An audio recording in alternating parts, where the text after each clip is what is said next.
The high desert wind carried the scent of sage and dust across the Marine Corps Mountain Warfare Training Center, a vast expanse of California wilderness where the earth met sky in a shimmer of heat and distance. It was the kind of place that swallowed sound, where a man could stand at the edge of the world and hear nothing but the whisper of his own mortality. The sun hung merciless overhead, bleaching the landscape into shades of bone and shadow. Lieutenant Evelyn Hargrove stepped out of the government shuttle, her boots touching down on ground that had broken stronger people than her. She was small, not delicate in the way of porcelain, but compact, economical, like a folding knife that fit perfectly in a pocket. 5'2" in her combat boots, 120 pounds soaking wet. Her uniform hung on a frame that looked like it belonged behind a desk, not behind a rifle. She moved with a quietness that was deliberate, practiced, the kind of silence that came from years of making herself invisible. Her face was unremarkable in the way that made people forget her the moment she left a room. Brown hair pulled back in a regulation bun, no makeup. Eyes the color of winter fog that rarely met anyone else's directly. She looked to the casual observer like someone's younger sister who had wandered onto a military base by mistake. The other trainees were already there, a cluster of 15 young Marines who had earned their way into this elite qualification course through sweat and steel. They were the best their units had to offer. Tall men, most of them, with shoulders that filled doorways and hands that could crush beer cans without effort. Their uniforms were crisp, their weapons maintained with religious devotion, their confidence as thick as the dust beneath their feet. They noticed her immediately. How could they not? She was the only woman, the only person who looked like a strong wind might carry her away. The laughter started as a ripple, then grew into something meaner. "Hey, did someone call for a USO show?" one of them called out. "Entertainment office is on the other side of the base, sweetheart." More laughter, sharp, nervous, the kind of sound men make when they're trying to establish a pecking order. Evelyn said nothing. She moved to the equipment station, her movements economical and precise. From a weathered rifle case, she withdrew her weapon, an M110 semi-automatic sniper system. The rifle was old, its finish worn in places where hands had gripped it for thousands of hours. It was not the newest model. It was not the most advanced, but it had been maintained with a devotion that bordered on religious.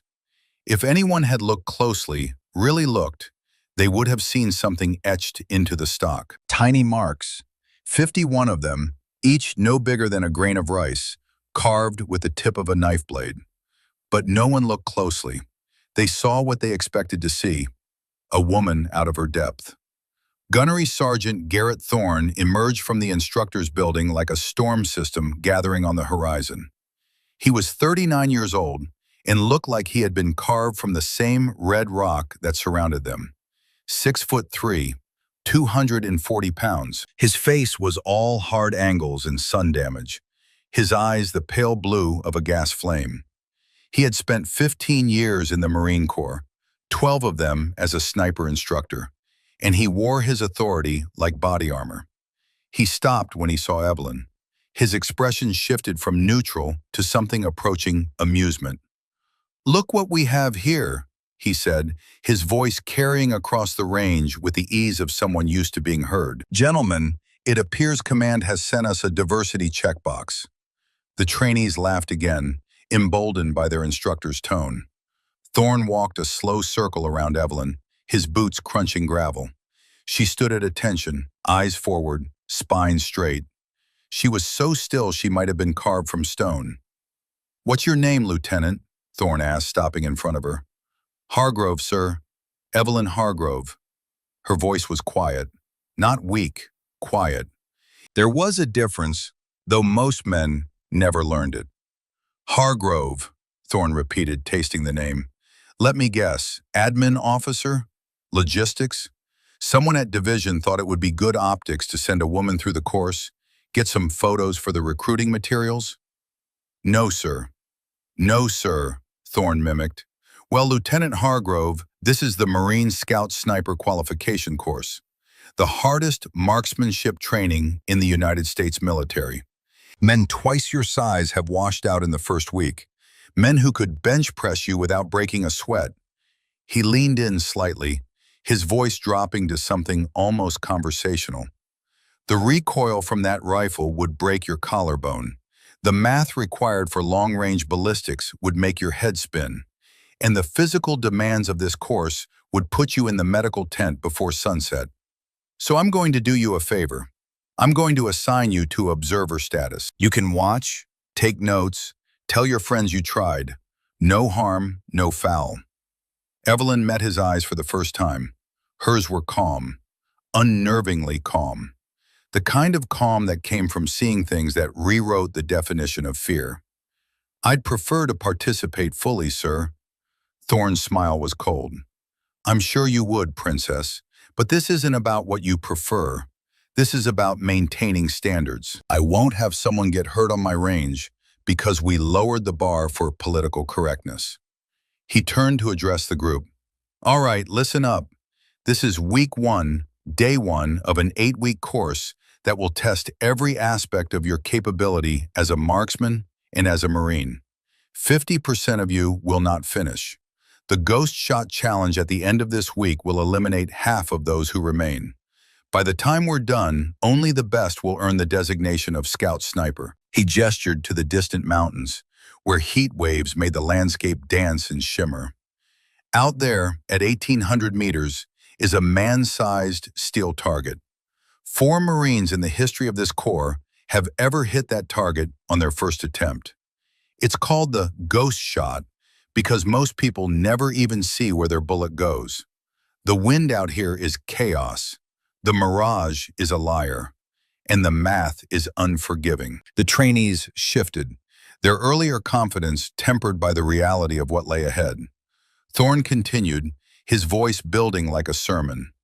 Before we get to that, we start with fundamentals. Tomorrow morning, 0500, we begin with cold bore shots at 800 meters. A cold bore shot is the truest test of your understanding of your weapon system. The first bullet from a clean, cold barrel flies differently than every shot after. Only a master knows where it will land. He turned back to Evelyn. Lieutenant Hargrove here will be observing, taking notes, learning what real snipers look like. Evelyn said nothing. She simply nodded once, then moved to begin setting up her gear. In the observation tower 200 meters away, General Marcus Webb lowered his binoculars and frowned. He was 68 years old, a 4-star general who had seen combat in 3 different decades and commanded forces across 4 continents. He had the kind of instincts that came from spending a lifetime reading terrain, weather, and men. Something about the small lieutenant bothered him. Not bothered in the sense of concern, but bothered in the sense of recognition. The way she moved, the way she handled her equipment. There was a fluency there that couldn't be taught in a classroom. He picked up his radio. Sergeant Davies, pull up the personnel file for Lieutenant Evelyn Hargrove. I want her full service record on my desk in 10 minutes. Yes, sir, came the immediate response. Webb returned his attention to the range below. The woman, Hargrove, was assembling her rifle with movements that were almost hypnotic in their precision. No fumbling, no hesitation. Her hands knew the weapon the way a pianist knew keys. Interesting. The afternoon sun slanted lower, painting the desert in shades of copper and shadow. The trainees spread out across the range, each claiming a firing position, each trying to project an air of professional competence while their nerves sang beneath their skin. Corporal Marcus Briggs, 25 years old and the top graduate from his infantry training battalion, found himself positioned near Evelyn. He was a big man, farm-raised in Iowa, with hands like slabs of beef and a face that looked like it had been assembled from spare parts. He had been one of the loudest laughers earlier, feeding off the group's energy, but now, up close, he found himself watching her. She had laid out her equipment with the precision of a surgical table. Everything had its place.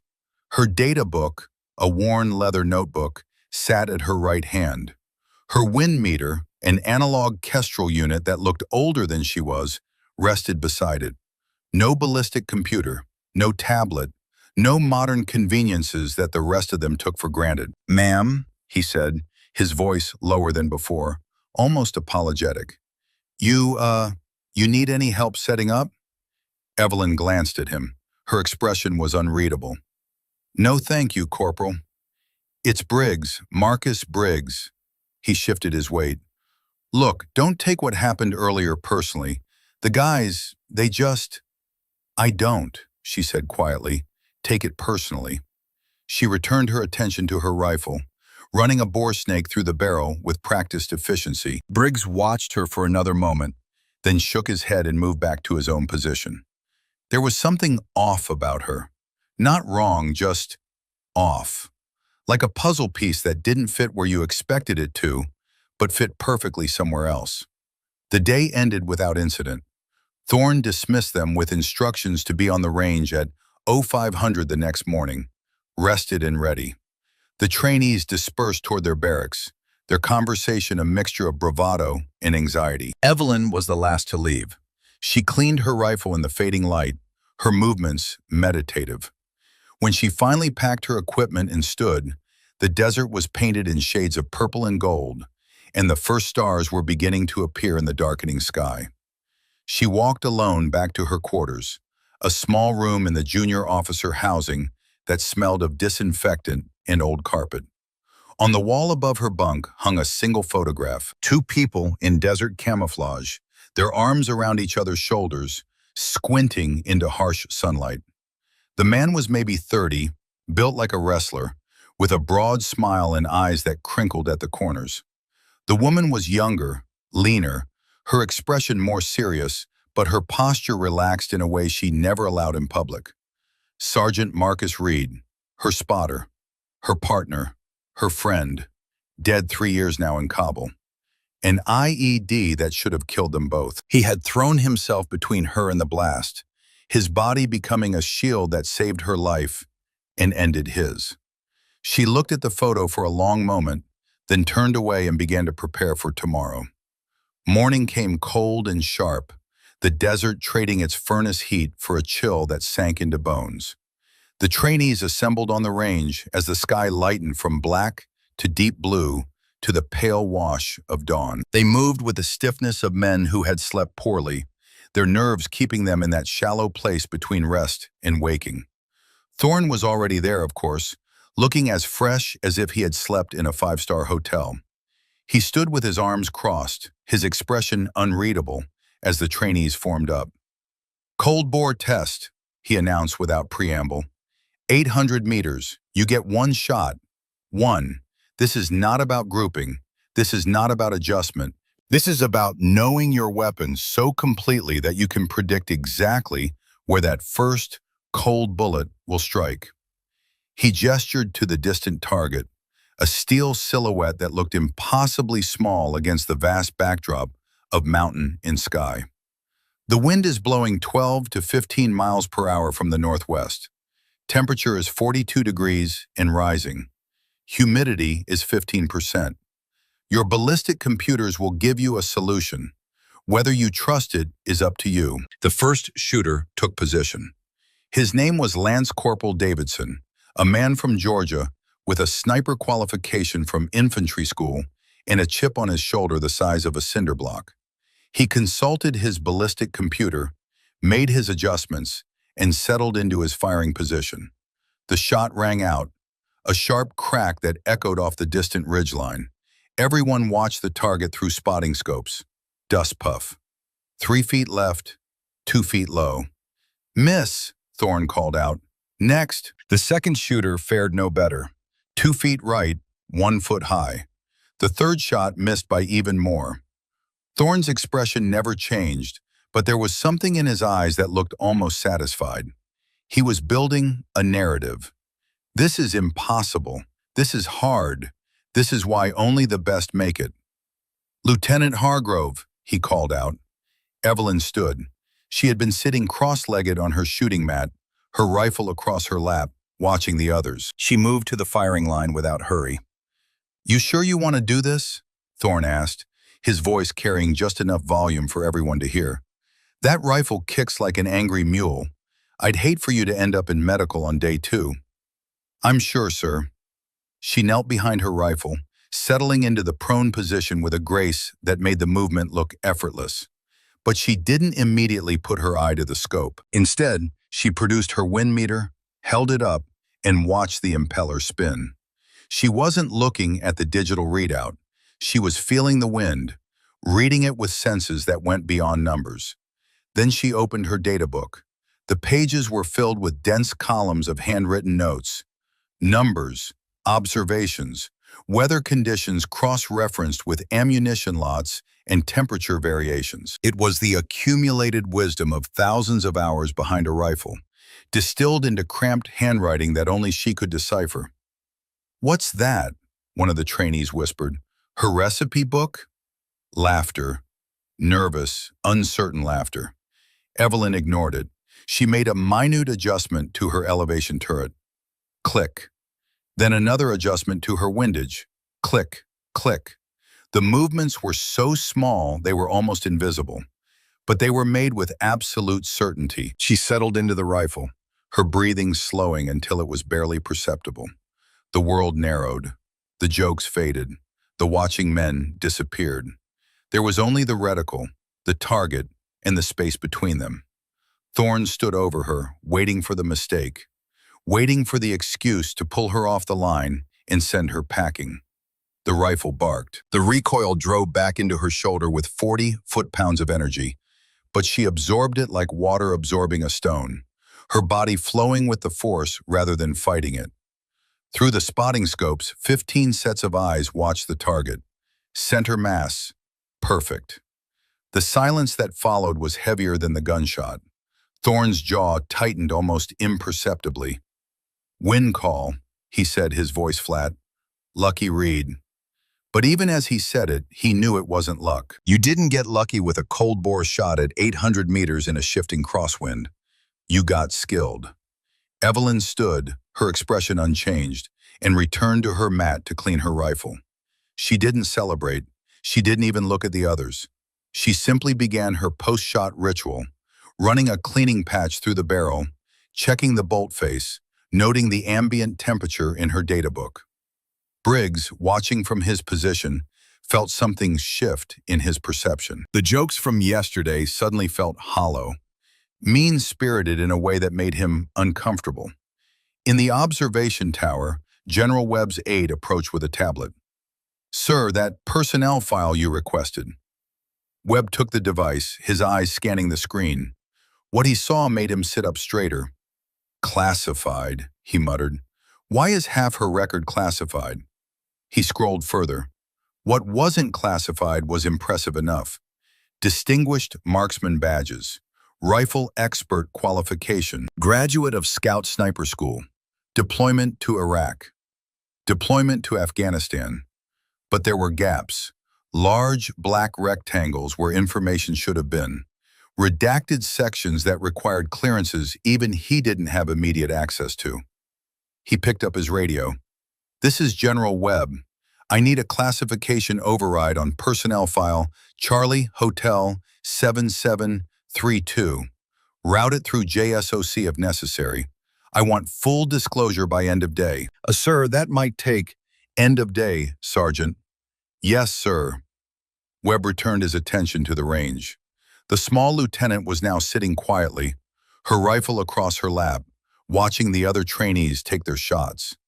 She looked like someone waiting for a bus, patient, unbothered, entirely out of place and yet somehow completely at home.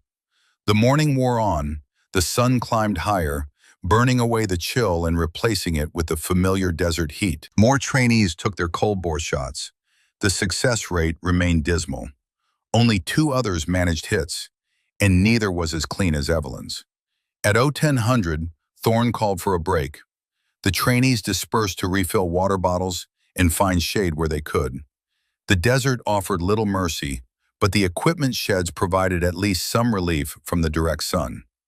Evelyn remained on her mat. She didn't seek shade. She didn't socialize. She sat with her rifle and her data book, making notes with the stub of a mechanical pencil.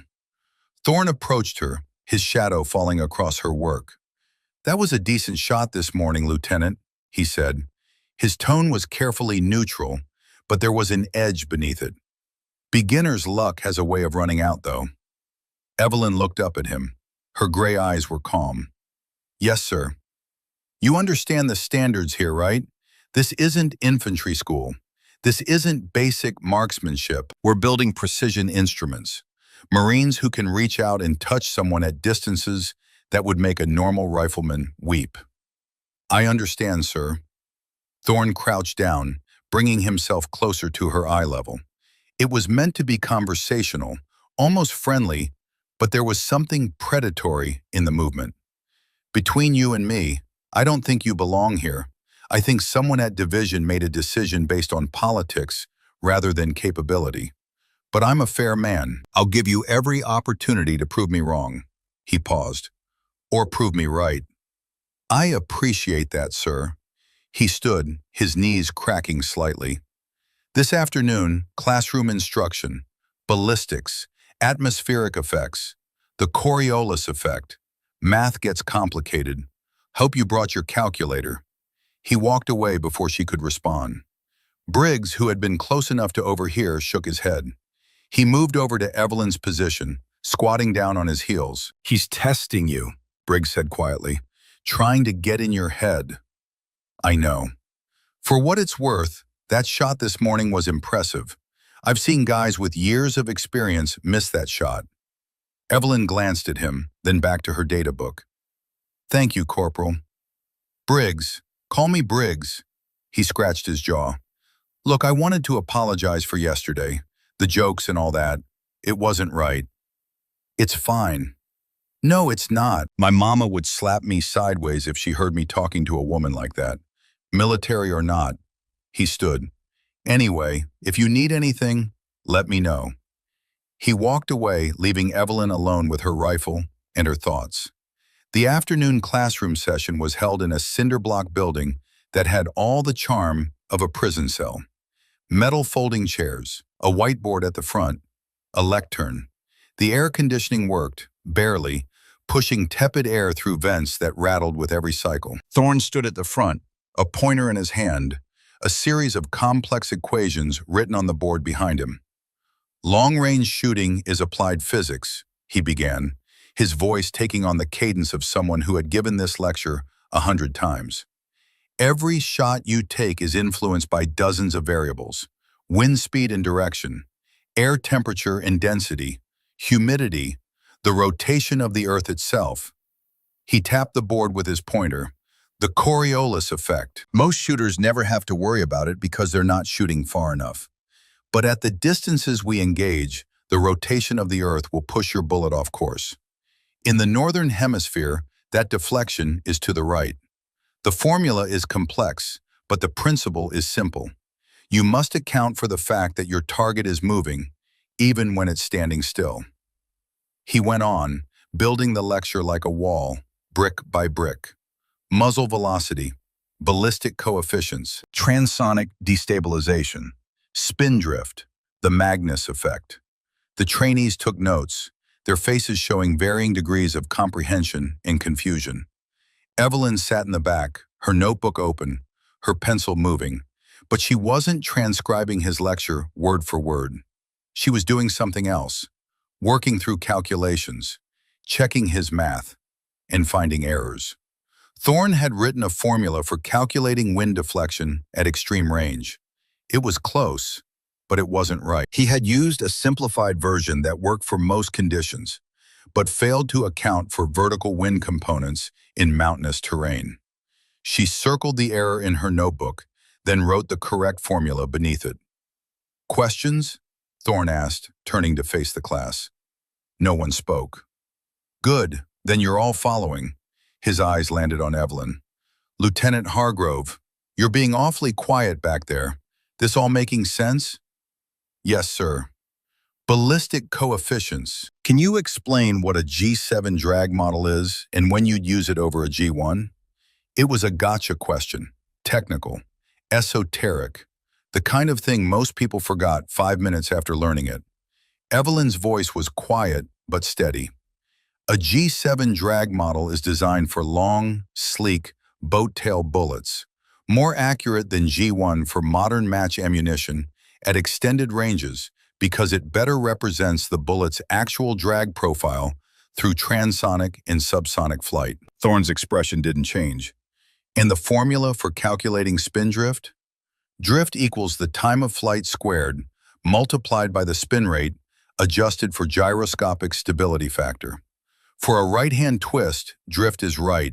Magnitude increases exponentially with distance. A pause. The other trainees shifted in their seats, suddenly aware that this quiet woman in the back might know more than any of them. Thorne turned back to the board, his shoulders tense. "That's correct," he said, his voice clipped. He continued the lecture, but there was a new energy in the room now, an unspoken question that hung in the air like smoke. Who was she? The lecture ended. The trainees filed out, blinking in the harsh afternoon sunlight. Thorne remained behind, staring at the board, his jaw working. Evelyn was the last to leave. As she passed the lectern, Thorne spoke without looking at her. "You've studied this before." It wasn't a question.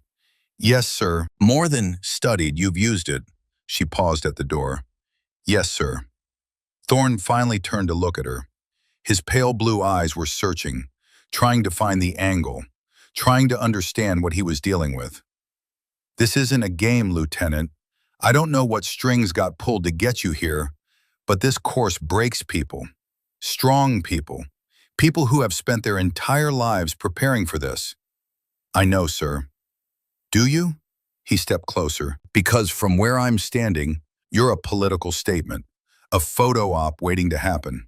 And when you wash out, not if, when, it'll set back every woman who legitimately wants to serve in this capacity." Evelyn met his eyes. There was no anger in her expression, no defiance, just that same unnerving calm. "I won't wash out, sir." "We'll see." She left him standing there, alone in the empty classroom, his certainty shaken in a way he would never admit out loud. That evening, as the sun bled red across the western horizon, Thorne stood in his office and made a phone call. "I need information on a Lieutenant Evelyn Hargrove, current student in my course. Something's off about her." The voice on the other end was professional, detached. "What kind of information?" "Service record. Real service record, not the sanitized version that came with her orders." "I'll see what I can pull. Might take a few days." "I need it sooner." "I'll do what I can." Thorne ended the call and stood at his window, looking out over the darkening range. Tomorrow was day 3, the ghost shot qualification, the test that would separate pretenders from professionals. He would see then. He would know for certain whether this small, quiet woman was a fluke or something else entirely. In her quarters, Evelyn lay on her bunk and stared at the ceiling. The photograph of her and Marcus Reed sat on the small table beside her. In the dim light, his smile seemed to carry a message, an encouragement, a challenge. "Make it count, Eve. Make every shot count." She closed her eyes and let her breathing slow, preparing her mind for what was coming. The ghost shot. 1,800 meters of desert wind and atmospheric chaos. A target that had humbled some of the best marksmen in the Marine Corps. She had made longer shots, much longer, but those had been in combat where failure meant death and success meant survival. This was different. This was theater. This was about proving something that shouldn't need proving. But she would prove it anyway. She always did. The third morning arrived with a clarity that made the distant mountains look close enough to touch. The air was still, holding its breath, waiting for the heat that would come later and turn the range into a furnace of mirages in dancing light. It was the kind of morning that snipers either loved or feared, depending on whether they understood that stillness was a lie. General Webb stood in the observation tower with a cup of coffee that had gone cold an hour ago. He had been there since 0430, watching the range come alive in the pre-dawn darkness, watching the trainees arrive one by one, watching Lieutenant Hargrove set up her equipment with the same methodical precision she had shown every day. His aide, Sergeant Davies, approached with a tablet and an expression that suggested complicated news. "Sir, about that personnel file." Webb didn't turn from the window. "What did you find?" "Not much, sir. Most of her recent service history is classified above my clearance level. What I could access shows deployments to Iraq and Afghanistan, but the details are redacted. Unit assignments are redacted. Combat action reports are redacted." Davies paused. "Sir, I've never seen a lieutenant's file with this level of classification. Usually you only see this with special operations personnel." Now Webb turned. "Special operations." "Yes, sir, but she's regular Marine Corps. No indication of any special warfare training in her accessible records." Webb took the tablet and scrolled through what little information was visible. Graduate of the basic school, infantry officer course, scout sniper school. Standard progression for a Marine officer with marksmanship aptitude. But then the gaps began. Black rectangles, redacted paragraphs, entire pages that required clearances that took days to obtain. "Keep working on it," Webb said. "Go through MARSOC if you have to. I want to know who that woman is before the end of this week." "Yes, sir." Webb returned his attention to the range. Far below, Gunnery Sergeant Thorne was assembling the trainees, his voice carrying faintly on the still morning air. The ghost shot qualification. Webb had seen dozens of these over the years, had seen men who looked unbeatable crumble when faced with that particular challenge, had seen unlikely candidates pull off impossible shots that became legend. Something in his gut told him today would be the latter. Thorne stood before his students with the bearing of a man who held all the cards. He wore his authority like a second skin, comfortable and unquestioned. The trainees stood in a rough semicircle, their faces showing the strain of 3 days of intensive training, 3 days of being pushed to their limits and occasionally beyond. "The ghost shot," Thorne began, his voice carrying the weight of ritual. 1,800 meters, 1.1 miles. At this distance, you're not just fighting wind and gravity, you're fighting the curvature of the Earth itself. You're fighting air density that changes by the second. You're fighting every assumption you've ever made about what a rifle can do. He paused, letting his words settle. "This target has been on this range for 15 years. In that time, 4 Marines have hit it on their qualification attempt. 4. Out of hundreds who have tried. The average miss distance is 20 feet. 20 feet at over a mile. That's how precise you have to be." He turned and gestured toward the distant ridgeline, where a small steel silhouette was barely visible, even with the naked eye. "The wind you feel here at the firing line is not the wind that bullet will encounter downrange. Out there, the air moves in layers, in vortexes, in patterns that change moment to moment. The mirage you see through your scope will lie to you. The heat rising from the earth will bend light and make you second-guess every calculation." Thorne's pale blue eyes swept across the group. "This shot is designed to separate those who can shoot from those who can truly read the environment. Technology will help you. Ballistic computers will give you solutions. But the computer doesn't know what the wind is doing at meter 1200. The computer doesn't understand how that rock formation at meter 900 creates an eddy that will push your bullet 3 feet to the left." He let the silence build. "Only experience knows that. Only time behind the rifle, watching the wind, reading the mirage, understanding the dance between bullet and air. That's what makes a sniper. Not the technology, the understanding." Lance Corporal Davidson raised his hand. "Sir, what's the record for this shot?" Thorne allowed himself a small smile. "The course record is held by a Marine who completed this qualification in 2009. First shot hit. Time from setup to trigger pull was 4 minutes. That Marine is now a sergeant major somewhere in Okinawa, and his name is on a plaque in the armory." "Do we get multiple attempts, sir?" "You get as many attempts as I decide to give you. But understand this, every miss tells me something about your capability, your judgment, your understanding of the craft. I'm not looking for lucky hits. I'm looking for Marines who know what they're doing. Thorne pulled out a roster. We'll go in alphabetical order. Briggs, you're up first. Corporal Briggs felt his stomach drop.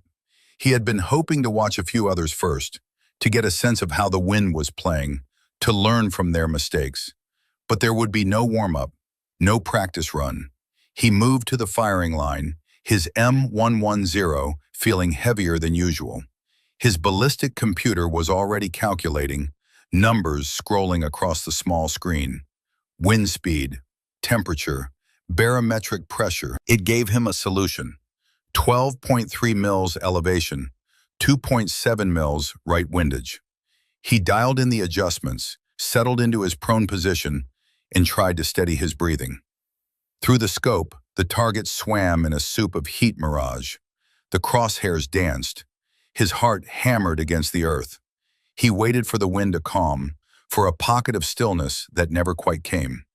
Finally, he pressed the trigger. The shot broke clean. The recoil drove back. Through spotting scopes, 15 pairs of eyes watched the impact. Dust puff. 8 feet left, 4 feet low. Miss, Thorne called out. Next. One by one, the trainees took their turns. Each approached the firing line with confidence that eroded with every passing second behind the rifle. The target mocked them with its distance, with its refusal to be hit. Davidson missed by 12 feet, Corporal Thompson by 15, Private First Class Wilson by 6, the closest yet, but still a miss that would have meant a dead Marine in combat instead of a dead enemy. Thorne provided commentary after each attempt, his voice a mixture of instruction and subtle condemnation. You're reading the mirage wrong. That boil you see at 800 meters, that's telling you the wind is stronger than your meter says. You rush the shot. At this distance, rushing means missing. Patience is the difference between life and death. Your natural point of aim was off. You were muscling the rifle onto target. The rifle should settle naturally, or you'll never be consistent. The morning wore on. The sun climbed higher. The temperature rose from comfortable to hot to oppressive. The trainees sweated through their uniforms. The wind, which had been calm at dawn, began to gust and swirl, adding chaos to an already impossible equation. By the time Thorne called her name, 10 shooters had attempted the shot. Not one had connected. Lieutenant Hargrove, you're up. Evelyn stood. She had been sitting cross-legged on her mat, watching each attempt with the focus of someone studying a foreign language. She had made no notes, hadn't consulted any data, had simply watched the wind, watched the mirage, watched the way each bullet betrayed its path through the disturbed air downrange. She moved to the firing line without hurry. No wasted motion, no excess energy spent on anything that didn't contribute to the shot. Thorne stood over her, arms crossed. Same rules apply, Lieutenant. Take your time. Don't hurt yourself. The condescension in his voice was subtle but present, a reminder that he still saw her as an outsider, a pretender. Evelyn knelt behind her rifle, settling into the prone position with a fluidity that made the movement look choreographed. She didn't immediately look through the scope. Instead, she produced her wind meter, that ancient Kestrel unit with its worn plastic housing and faded display. She held it up, not looking at the numbers, but watching the impeller spin, feeling the wind on her face, reading the sagebrush 60 meters downrange, watching how it bent and swayed, looking beyond the immediate environment to the middle distances, where dust devils occasionally formed and dissipated, invisible signatures of wind patterns that would affect her bullet's flight. Any time now, Lieutenant, Thorne said. We don't have all day. Evelyn ignored him. She opened her data book, those pages filled with cramped handwriting that represented thousands of hours of accumulated knowledge. Her finger traced down a column, found what she was looking for, made a small notation. The other trainees watched with a mixture of skepticism and curiosity. She was using old equipment, ancient methods, no computer, no modern aids. In an age where technology provided solutions at the touch of a button, She was doing it the way Marines had done it 40 years ago. She made her elevation adjustment. Click, click, click. 12 clicks up, then windage. Click, click, click, click. 5 clicks right. But then she paused, felt the wind shift slightly, and added 1 more click. 6 clicks right. Holding into the wind more than any of the previous shooters. She settled into the rifle, her body becoming part of the weapon system. The buttstock fit perfectly into her shoulder pocket, molded by repetition.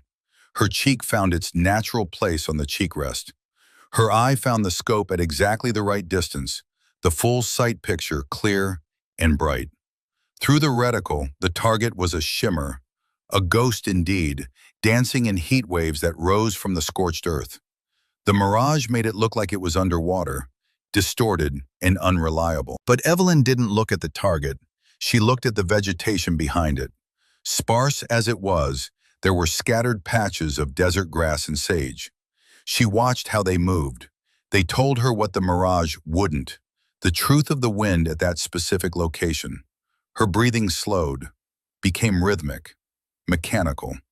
5 seconds in through the nose, 3-second hold, 7 seconds out through the mouth, again and again. Her heart rate, which had been elevated from the walk to the firing line, began to drop.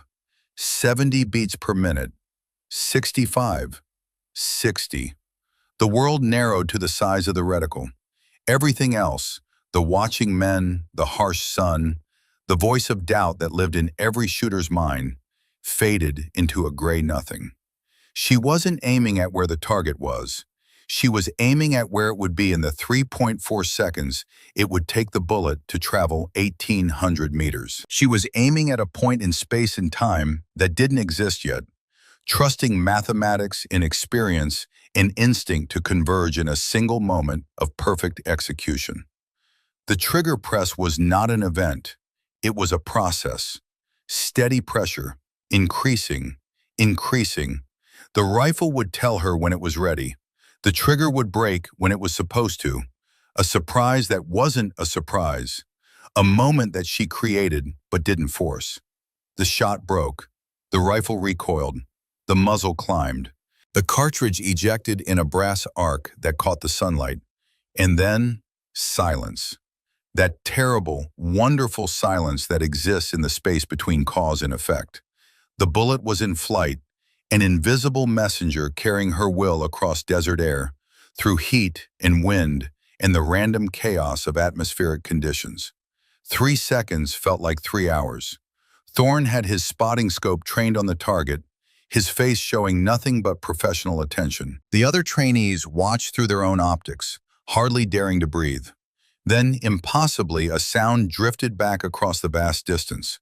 A metallic ring, sharp and clear and unmistakable. Tink! The sound of hardened steel meeting copper-jacketed lead at over a mile away.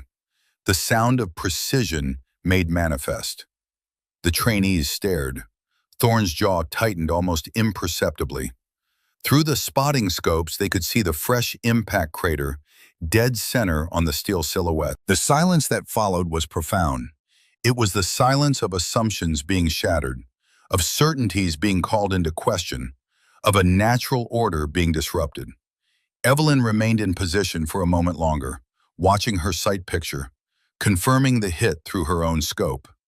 Then she began her post-shot ritual, ejecting the magazine, clearing the chamber, running a bore snake through the barrel, each movement precise and practiced, as if the impossible shot she had just made was simply another task to be completed and set aside. Thorne found his voice first. "Lucky," he said, but the word came out wrong, hollow. "Lucky wind call, lucky read on the mirage." He turned to face the group, his expression hardening into something defensive. "One shot proves nothing. Even a blind squirrel finds a nut occasionally.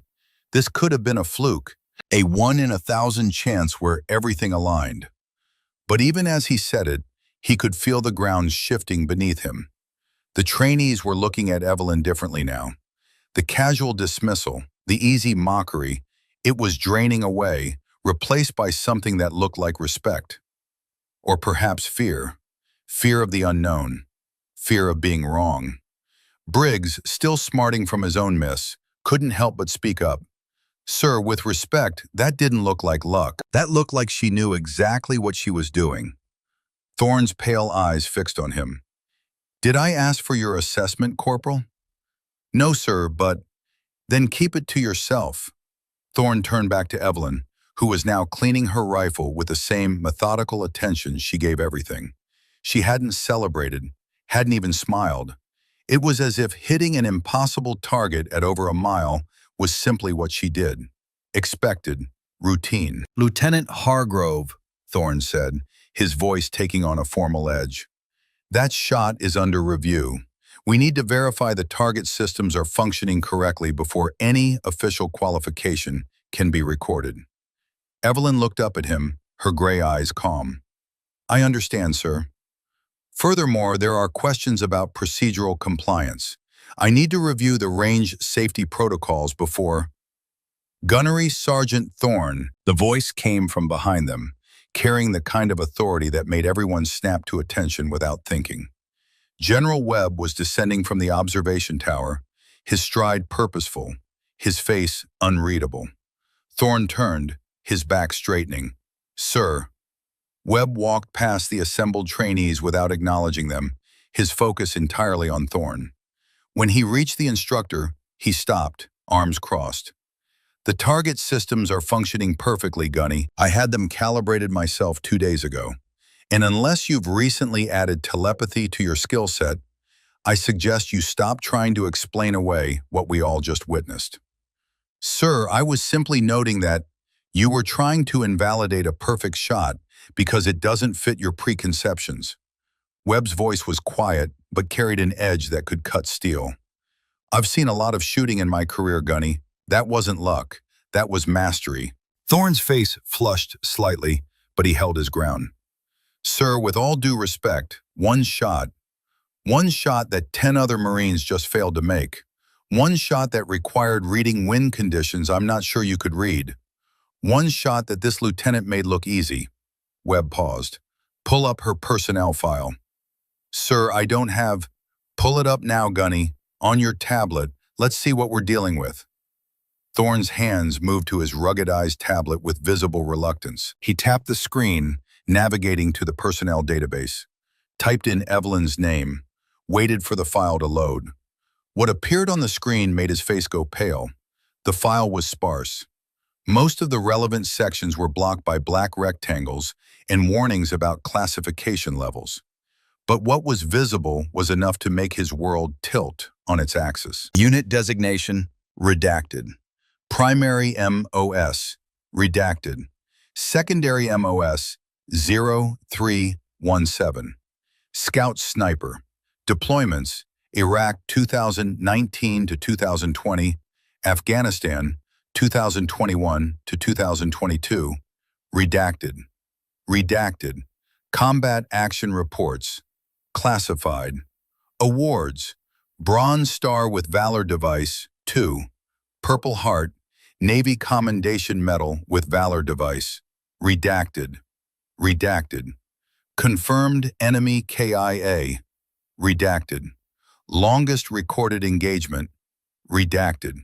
Technical Publications authored, Advanced Urban Sniper Tactics, 2023, classified. Conclusion to Marine Corps Scout Sniper Manual, 2024 edition. Chapter 8, Special Qualifications, redacted, redacted. High-Angle Urban Engagement Specialist, redacted. Thorne stared at the screen. His mouth opened, closed. The words wouldn't come. General Webb took the tablet from his hands and held it up for the trainees to see, though the redacted sections made most of it unreadable. "Lieutenant Evelyn Hargrove," Webb said, his voice carrying across the range, "graduate of Scout Sniper School, class of 2020, deployed to Mosul, Iraq, where she served as a sniper in urban combat operations.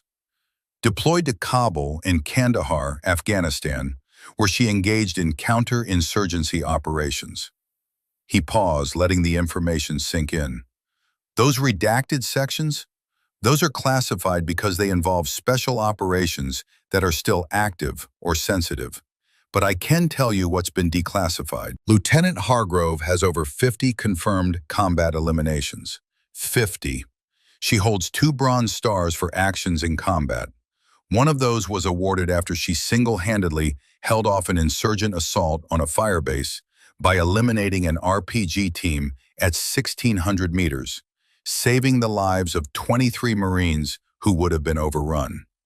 The trainees stood in stunned silence. Evelyn remained kneeling beside her rifle, her expression unchanged, as if her service record was being read aloud every day. Webb continued, his voice taking on an edge that made Thorne visibly uncomfortable. Chapter 8 of the Marine Corps Scout Sniper Manual, which you've been teaching from, Gunnery Sergeant, the section on urban high-angle engagements, was written based on Lieutenant Hargrove's field data. Her observations, her calculations, her experience. He turned to look directly at Thorne. So when you stood there and lectured her about ballistics, you were teaching her own work back to her. When you questioned her competence, you were questioning one of the most experienced combat snipers currently serving in the Marine Corps. And when you tried to invalidate her shot just now, you were doing it in front of the same officer who helped write the doctrine you're supposed to be teaching. The silence that followed was crushing. Every eye was on Thorne, watching him process information that was systematically destroying his understanding of the past 3 days. Webb wasn't finished. There's one more thing the file doesn't show clearly because it's buried in those redacted sections. Lieutenant Hargrove's spotter, Sergeant Marcus Reed, was killed in action 3 years ago in Kabul. She was wounded in the same engagement, took shrapnel to the left shoulder, refused medical evacuation until her position was secured and enemy forces were neutralized. He glanced at Evelyn, who had finally looked up from her rifle. Her expression showed a flicker of something, pain, perhaps, or memory, before returning to neutral. This qualification course, Webb continued, this is her return to operational status after recovery and therapy. This is her proving to herself and to this Corps that she can still do the job. He turned his attention back to Thorne, and when he spoke again, his voice was quiet but carried absolute authority. So I suggest, Gunnery Sergeant, that you set aside whatever assumptions you brought into this course and recognize that you're in the presence of someone who has more combat experience than most Marines will see in an entire career. And perhaps, just perhaps, you might have something to learn from her. Webb straightened, his formal demeanor returning. He faced Evelyn and brought his hand up in a crisp salute. It was a gesture so unexpected, so unprecedented, that several trainees gasped audibly. A 4-star general did not salute junior officers. Not in training environments, not casually. The salute was reserved for formal occasions, for ceremonies, for moments of profound significance. But Webb held the salute, his hands steady, his eyes locked with Evelyn's. She stood slowly and returned the salute with equal precision. When their hands dropped, Webb nodded once. It's an honor to have you on this range, Lieutenant. An honor and a privilege. Thank you, sir, Evelyn said quietly, the first full sentence she had spoken since the revelation began. Webb turned and walked back toward the observation tower, leaving a range full of men trying to process what had just happened. The confident, mocking atmosphere that had dominated the first 3 days was gone, replaced by an uncomfortable awareness that everything they thought they knew was wrong. Thorne stood rooted to the spot, his tablet hanging loose in one hand, his face cycling through expressions too rapidly to track. Shock, embarrassment, anger, confusion. He looked at Evelyn, then at the distant target where her bullet had struck true, then back at his tablet screen with its damning, redacted sections. Dismissed for lunch, he finally managed, his voice hoarse. Be back at 1300 for afternoon session. The trainees dispersed, but slowly, reluctantly, casting glances back at Evelyn as if she might disappear if they looked away. Briggs lingered, clearly wanting to say something, but unable to find the words. Finally, he simply nodded to her and walked away. Evelyn was left alone on the firing line with Thorne. The silence between them stretched taut as a wire. "I didn't know," Thorne said finally. His voice was quiet, stripped of its usual authority. "Your file came through standard channels, light on details. I thought you were—" "You thought I was a diversity hire," Evelyn said. Not accusing, just stating fact. "Yes," the admission came hard. "I thought someone at Division made a political decision. Thought I was being forced to push through someone who didn't belong here." "And now?" Thorne looked at her for a long moment, really looked at her, perhaps for the first time, saw past the small frame and quiet demeanor to something that had been there all along, but he'd been too blind to recognize. "Now I don't know what to think." Evelyn began packing her equipment with the same methodical care she gave everything. "The assumptions we make are often wrong, Gunnery Sergeant. The enemy I've faced didn't care about my size or gender. They cared about whether I could put rounds on target, whether I could do the job." She shouldered her rifle case. "I can do the job."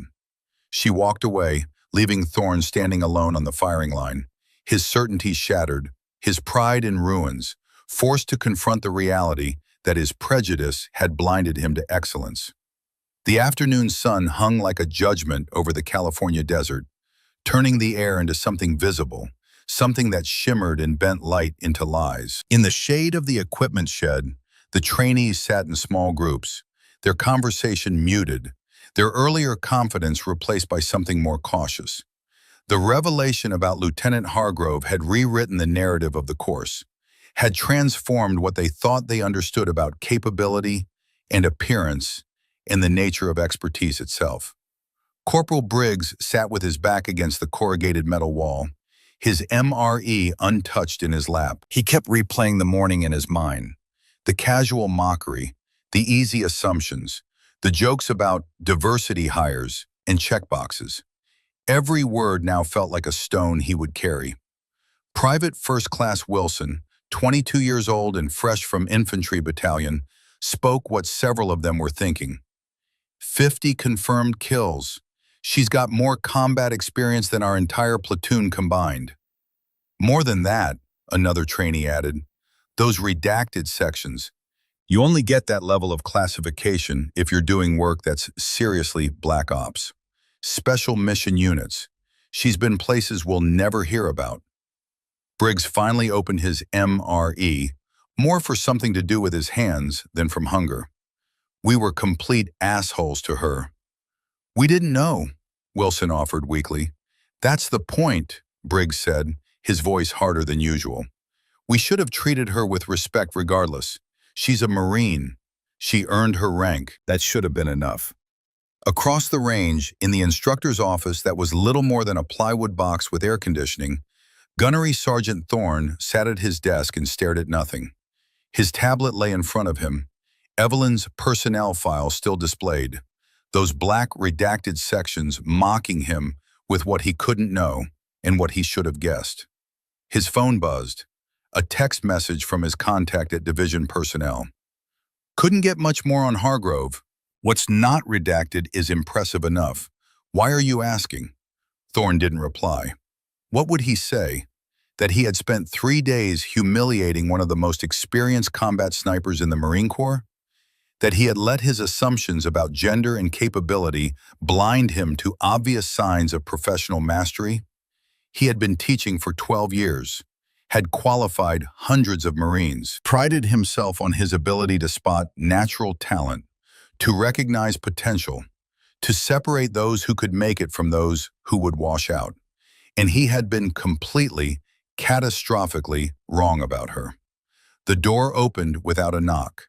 General Webb entered, his presence filling the small space. Thorne stood immediately. Sir. Webb closed the door behind him and gestured for Thorne to sit. The general remained standing, his arms crossed, his expression unreadable. I'm not here to relieve you, Gunny, Webb said, though I imagine you're wondering if that's coming. Sir, I'm here to tell you a story.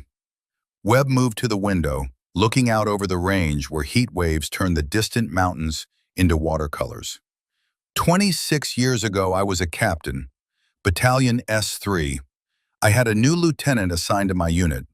Kid was maybe 23, looked like he was 17, thin, wore glasses, had a degree from some state college I'd never heard of. Webb paused, his jaw working. I took one look at him and decided he was going to be a problem. Too bookish, too soft. I put him in charge of motor transport because I figured he couldn't screw that up too badly. Kept him away from anything important. Thorne listened, seeing where this was going. That lieutenant, Webb continued, ended up saving my life in Fallujah.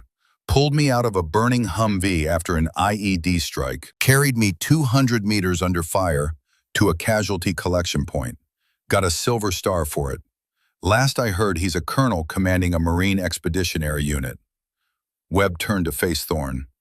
I learned something that day. The most dangerous assumption on any battlefield is the one you make about your own people. The enemy you can prepare for. The failures in your own judgment, those will kill you every time. Sir, I apologize. Don't apologize to me, Gunny. I'm not the one you spent 3 days dismissing and humiliating. Webb's voice hardened.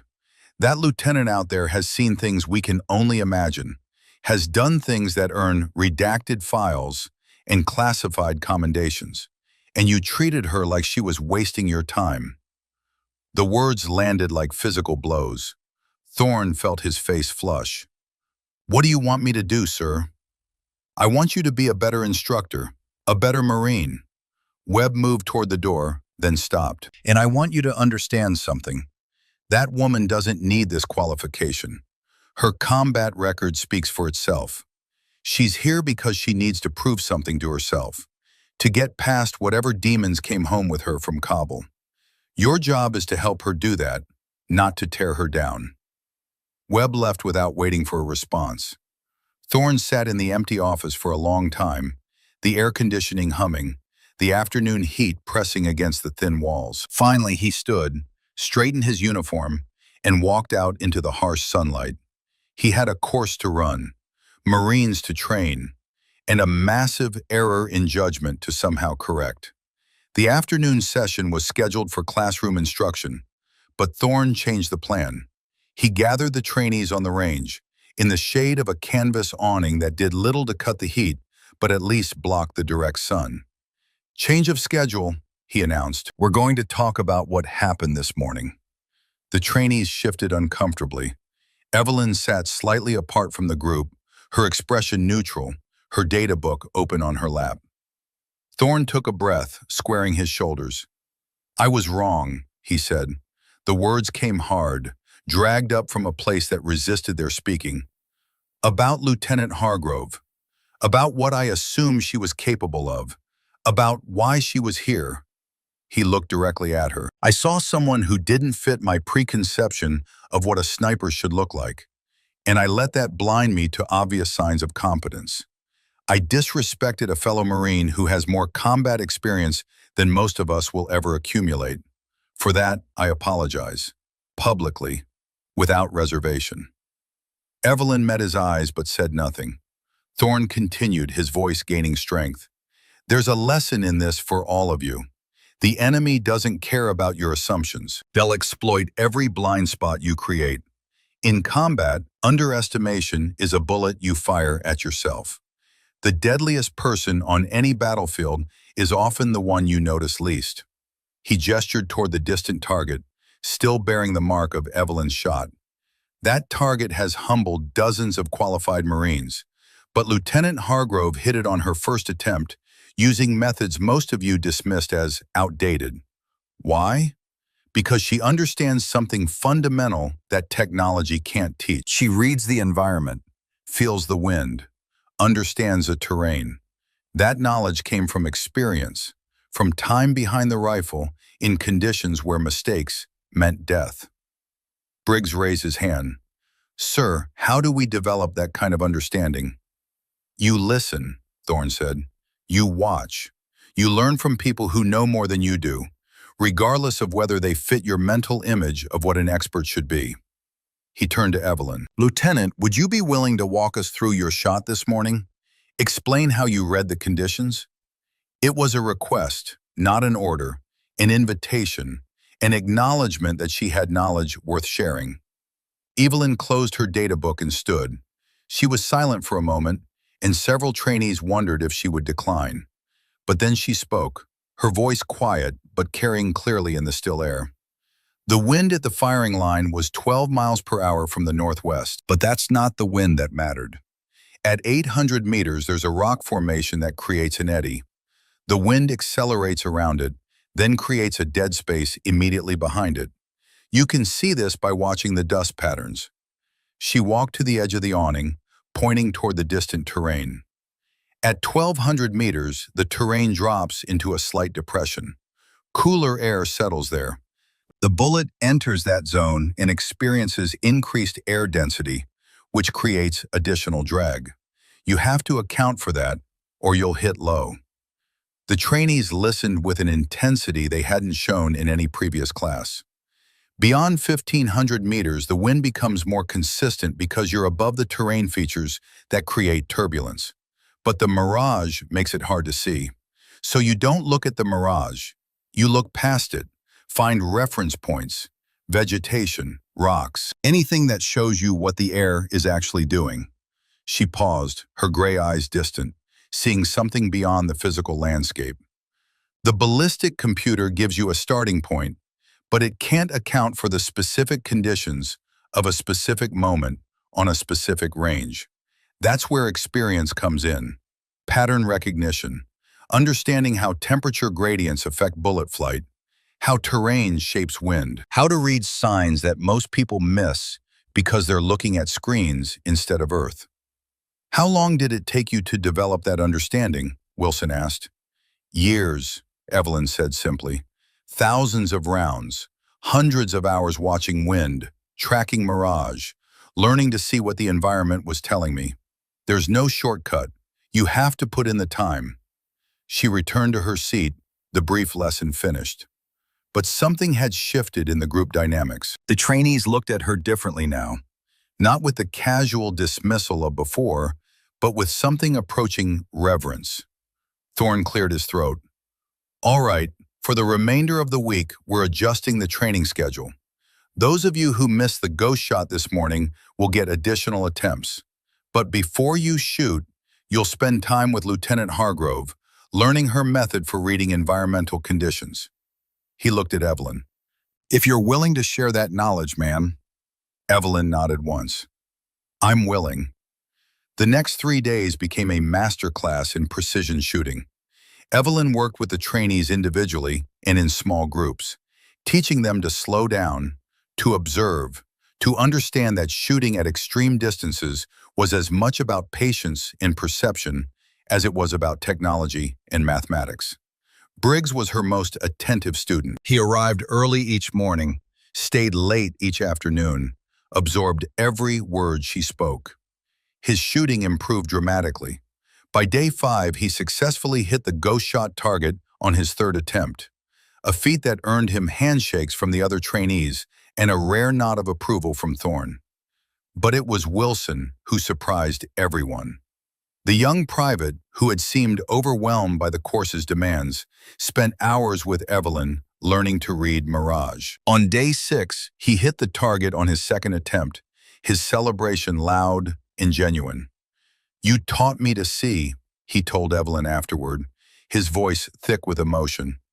I was looking at everything wrong before. Evelyn's response was characteristically brief. You were looking, now you're observing. There's a difference. Thorne watched these interactions from a distance, seeing something he should have recognized from the beginning. Leadership wasn't about volume or authority or physical dominance. It was about competence, about earning respect through demonstrated mastery, about helping others become better versions of themselves. The woman he had dismissed as a political statement was proving to be one of the most effective instructors he had ever witnessed.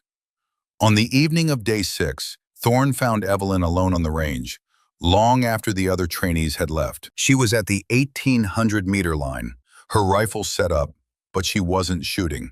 She was just sitting, watching the sun descend toward the western mountains, painting the desert in colors that didn't have names. He approached carefully, aware that he was intruding on a private moment. "Lieutenant," she looked up but didn't speak.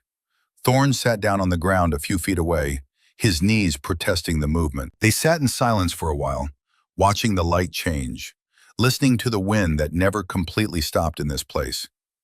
"Can I ask you something?" Thorne finally said. "Yes, sir. That shot in Kabul, the one where Sergeant Reed was killed. What happened?" Evelyn was quiet for so long that Thorne thought she wasn't going to answer. Then she spoke, her voice barely above a whisper. "We were in an overwatch position. 4-story building. Marcus was my spotter. We'd been there for 36 hours tracking an insurgent cell that was planning an attack on a forward operating base." She paused, her hands unconsciously moving to clean a rifle that was already immaculate. "We had 7 confirmed kills over 2 days. Surgical. Clean. We thought we were invisible, but someone had spotted us, called in our position. The IED was placed in the stairwell below our position." Her voice remained steady, but her hands had stopped moving. "Marcus saw the wire first, told me to run, but there was nowhere to run to. We were 4 stories up. The only exit was through the stairwell where the device was placed." Thorne waited, not interrupting. "He threw himself between me and the blast, took most of the shrapnel. I took some, but he took most of it. I tried to stop the bleeding, tried to call for extraction, but we were pinned down. Enemy forces knew we were wounded, knew we couldn't move fast." She looked at her hands as if seeing blood that was no longer there. "I had to make a choice, try to save him, or eliminate the enemy forces closing on our position. If I tried to save him and they overran us, we both died. If I kept shooting, maybe extraction could reach us in time." "What did you do?" "I kept shooting. 6 more confirmed kills in the next 40 minutes, while I waited for the quick reaction force. Marcus bled out beside me while I was looking through my scope." The words hung in the desert air, heavy with a pain that time had done nothing to diminish. The QRF arrived, secured the position. I rode back to base with Marcus's body in the Humvee with me. 3 days later, they gave me a Bronze Star. Marcus got a flag and a burial plot. She finally looked at Thorne, her gray eyes bright with tears that didn't fall.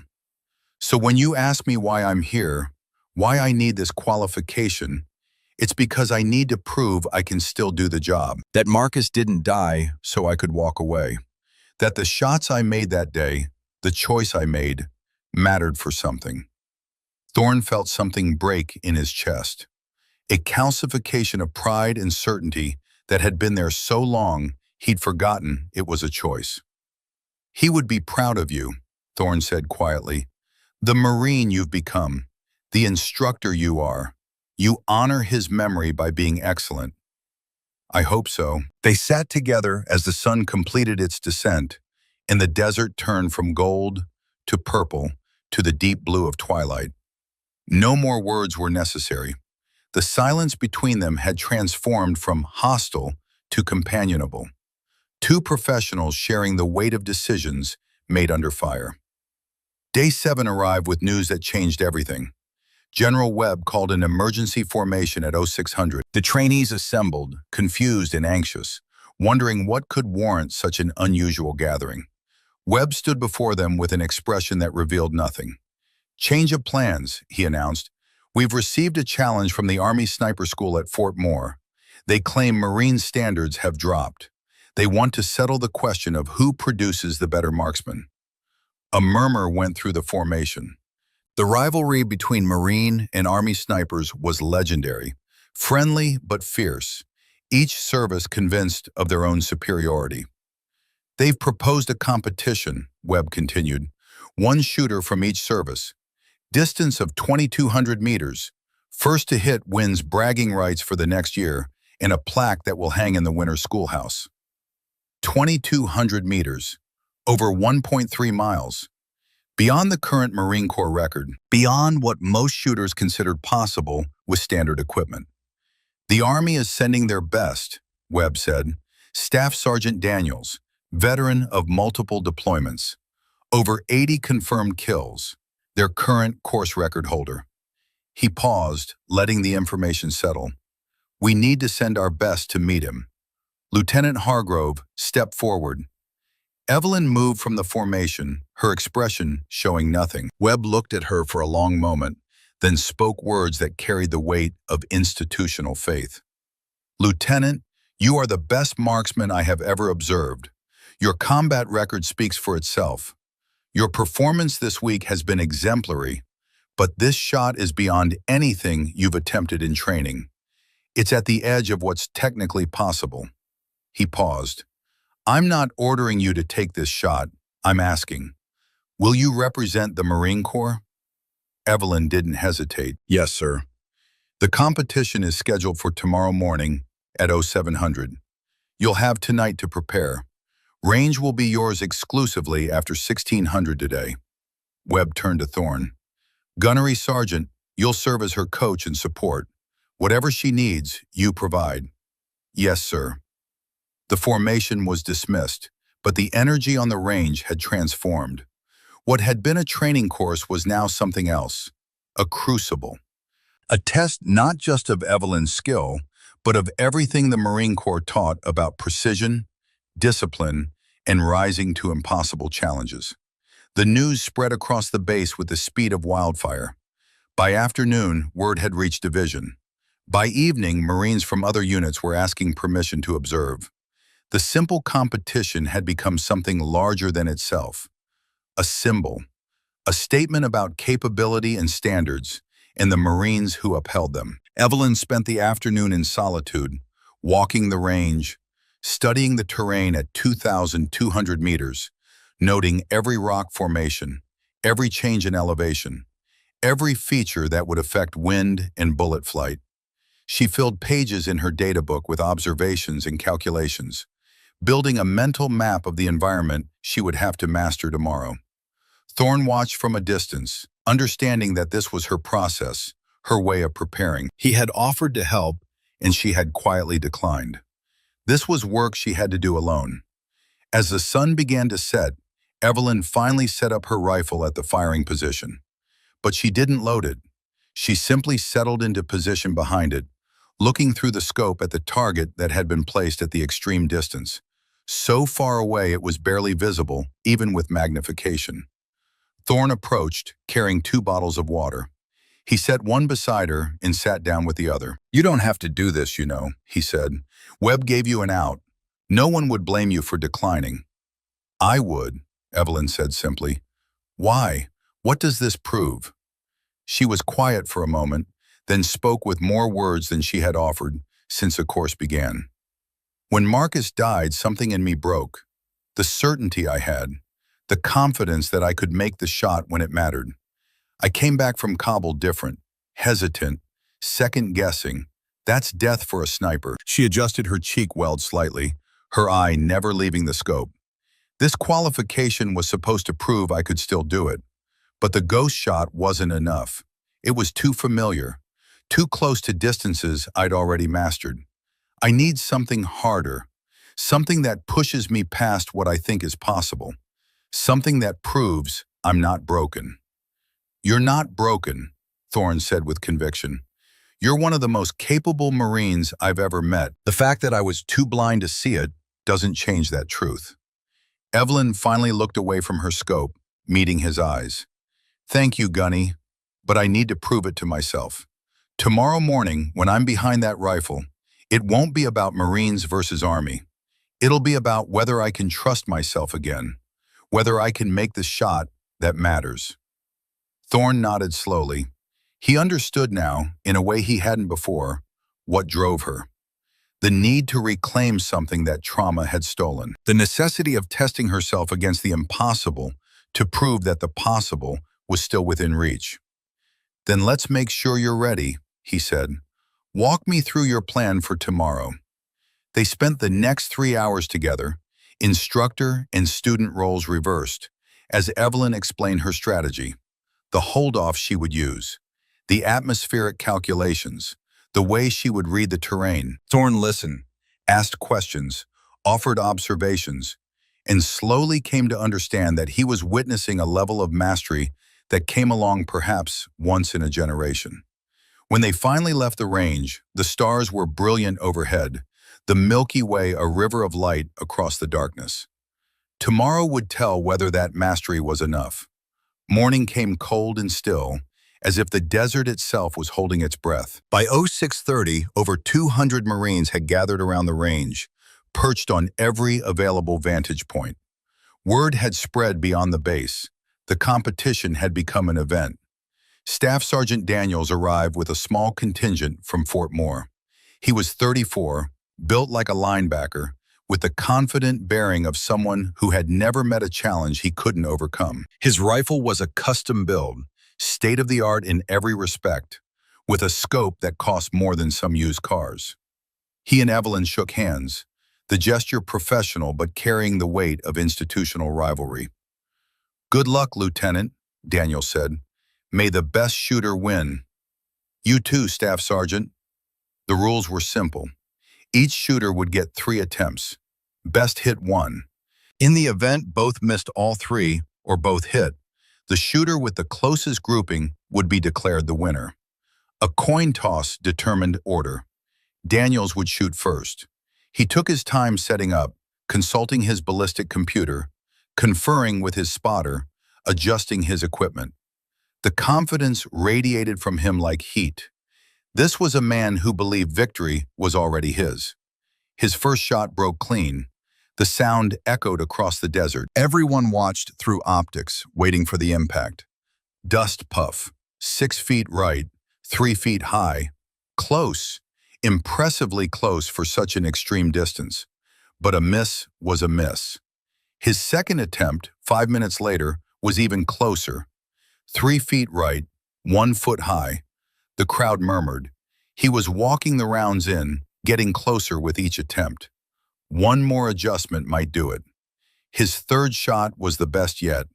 The bullet struck the steel target, but on the extreme right edge. A hit, technically but barely. It would have wounded an enemy, not killed them. Still, it was on target, and that counted. Daniel stood, satisfied. He had hit the target on his final attempt. The pressure was now entirely on Evelyn. She moved to the firing line with the same quiet purposefulness she brought to everything.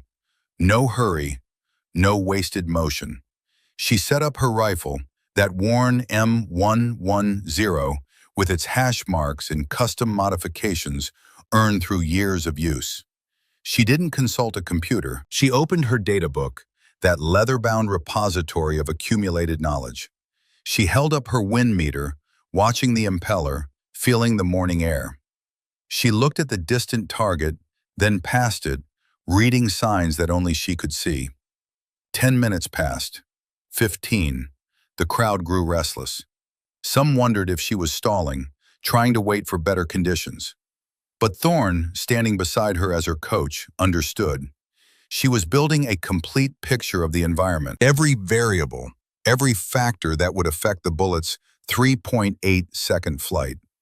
She was doing what computers couldn't, synthesizing experience and instinct and observation into an understanding that was more art than science.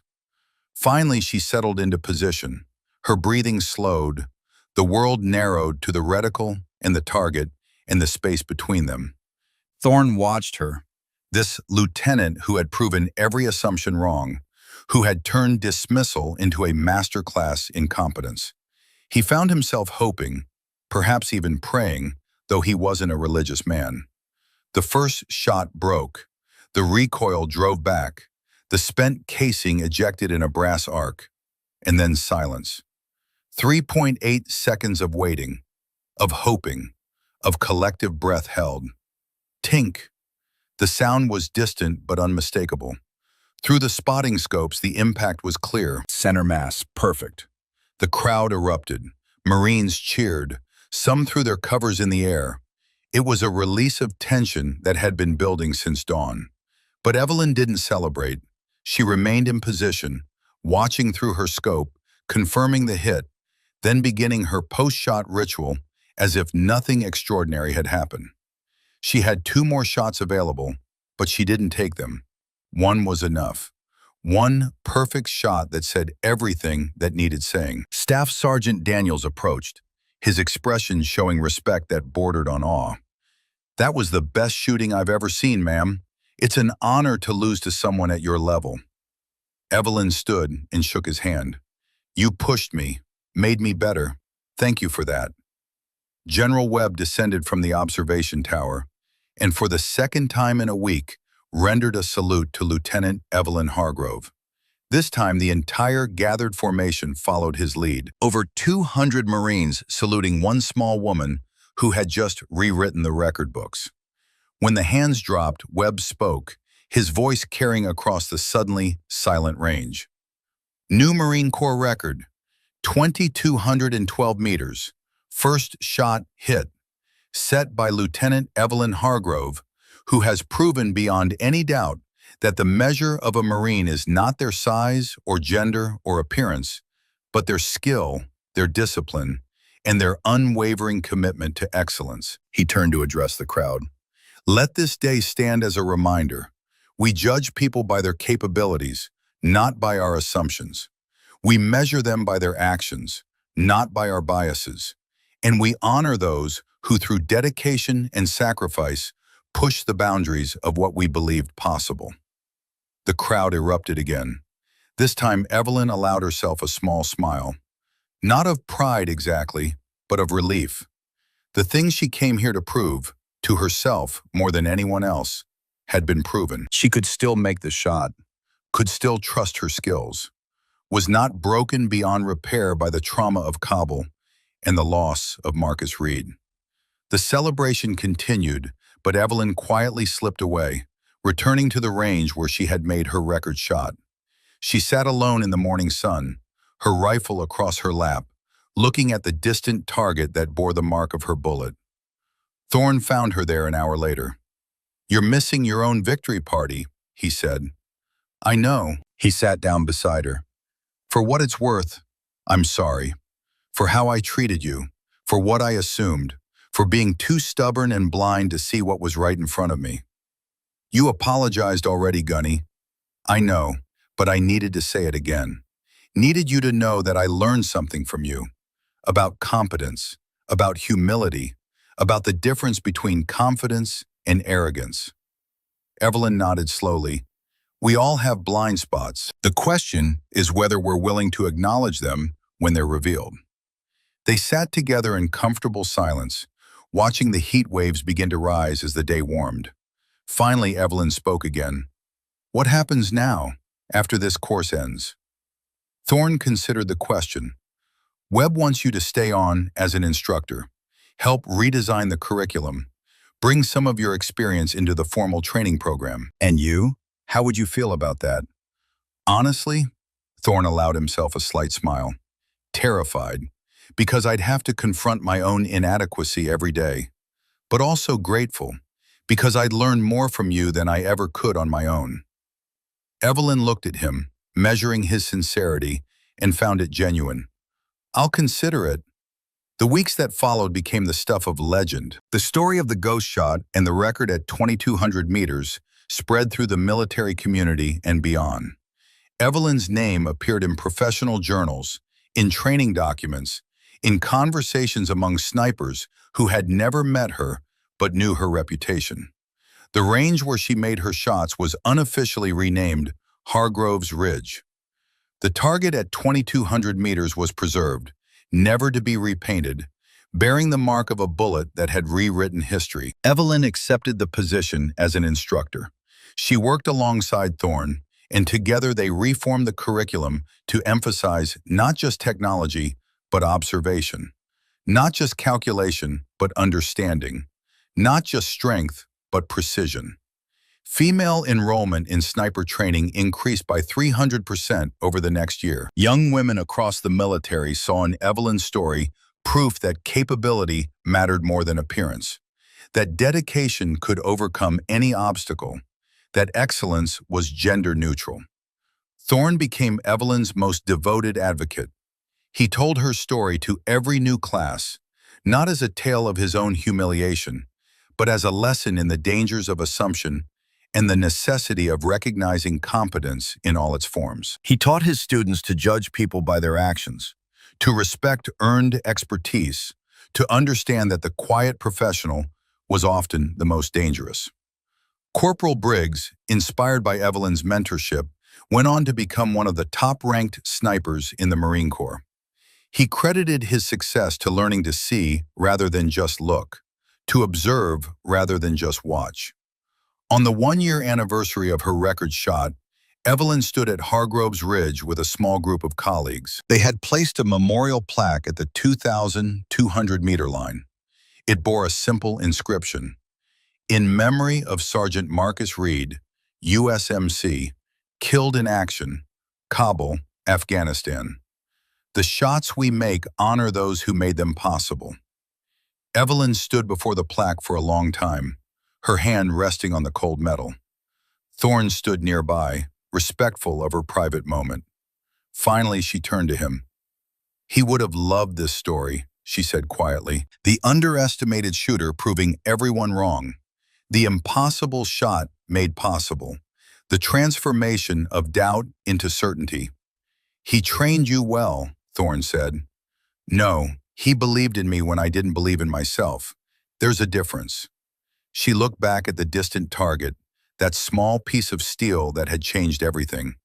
"That's what I try to give my students now. Not just technical knowledge, but belief. The understanding that they're capable of more than they imagine. That the only real limits are the ones we accept." They walked back in silence.